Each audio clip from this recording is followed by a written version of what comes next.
शामिल होने से पहले भारतीय किसान यूनियन राष्ट्रीय प्रवक्ता राकेश टिकैत ने सबसे पहले रामनगरी अयोध्या के हनुमानगढ़ी पहुंचकर हनुमत लला का दर्शन किया। वहीं दर्शन पूजन के बाद मीडिया से मुखातिब होते हुए राकेश टिकैत ने कहा कि सरकार के गलत फैसलों का विरोध करेंगे। किसान, नौजवान और मजदूर के खिलाफ सरकार काम कर रही है। बेलगाम हुई सरकार नहीं मानती संविधान को।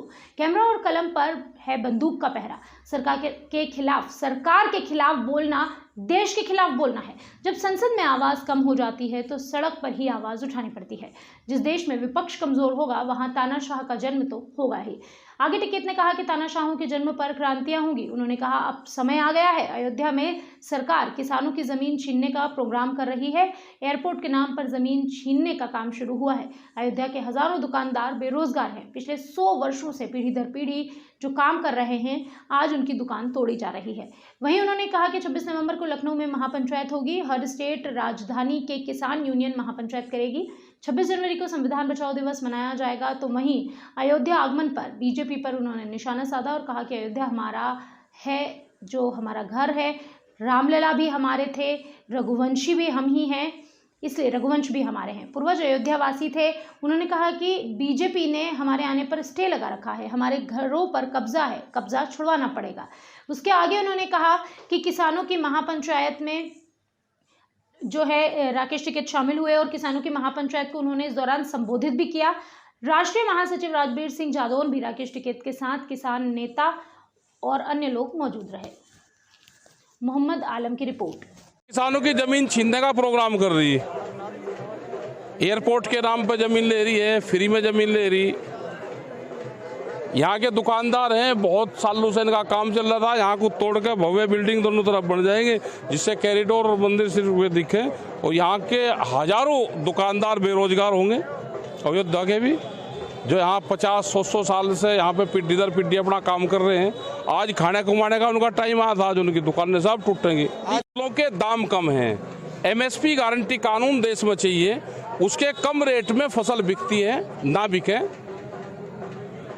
बिजली के रेट महंगे हैं। पहले ये हुआ था कि घोषणा पत्र में उन्होंने कहा कि हम बिजली को फ्री देंगे किसान को, और अब मीटर लगा रहे हैं। मीटर में को फ्री बिजली कैसे जाएगी, वो टेक्नोलॉजी बता दे हमको। MSP गारंटी कानून नहीं है, स्वामीनाथन कमेटी की रिपोर्ट को लागू नहीं है।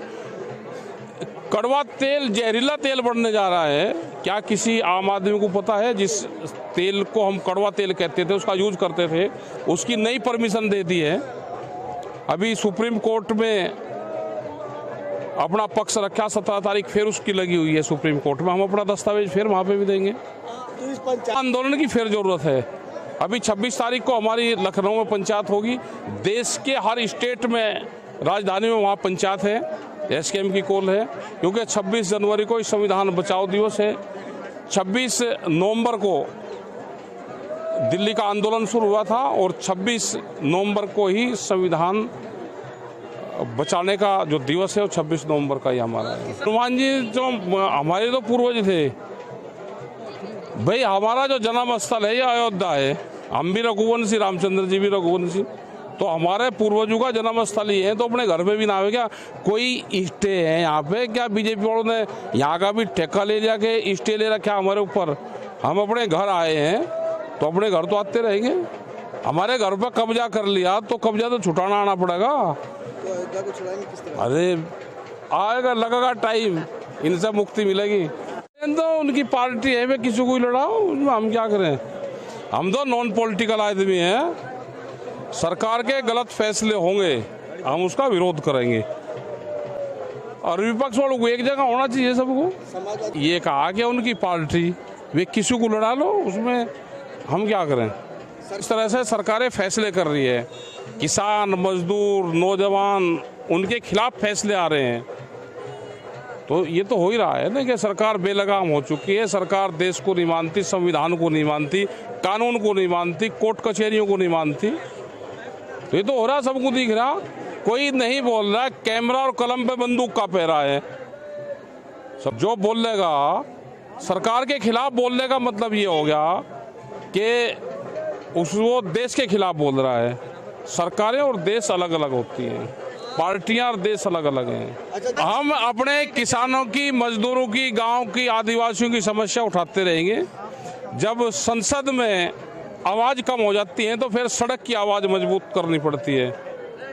और जिस देश में विपक्ष कमज़ोर होगा वहाँ पे तानाशाहों का जन्म होगा, और जब तानाशाहों का जन्म होगा तो फिर क्रांतियाँ होती है। तो वो टाइम आ रहा है अभी।